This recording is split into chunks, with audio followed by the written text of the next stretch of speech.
பிஸ்மில்லாஹிர் ரஹ்மானிர் ரஹீம்.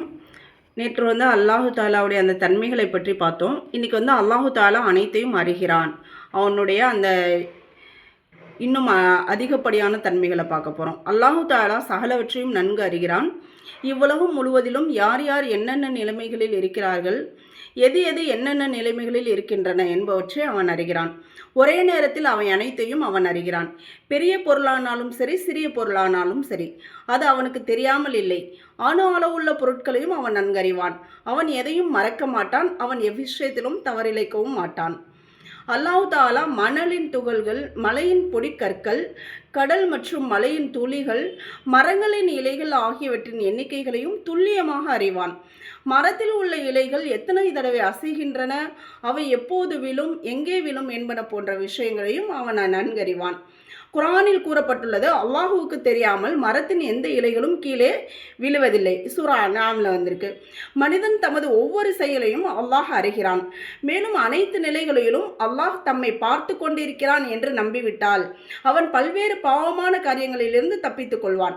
மனிதன் தமது செயல்பாடுகளை எல்லோரிடத்திலும் மறைத்து விடலாம், ஆனால் அல்லாஹ்விடத்தில் எதையும் மறைத்து விட முடியாது. நம்ம எந்த நிலையில இருந்தாலும் அல்லாஹ் நம்மை கண்காணிக்கிறான்.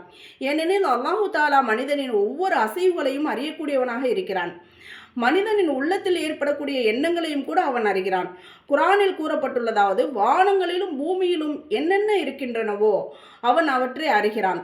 மேலும் நீங்கள் மறைத்து செய்பவற்றையும் பகிரங்கமாக செய்பவற்றையும் அவன் முழுமையாக அறிகிறான். மேலும் உள்ளங்களில் மறைந்துள்ள விஷயங்களை கூட அவன் நன்கு அறிவான். அல்லாஹு தாலாவின் ஞானம் மிக விசாலமானதாகும். வானங்களில் என்னென்ன மறைந்துள்ளன, பூமிக்கடியில் என்னென்ன புதையல்கள் உள்ளன, இவற்றை அவன் நன்கு அறிவான். ஹஸ்ரத் ஆதம்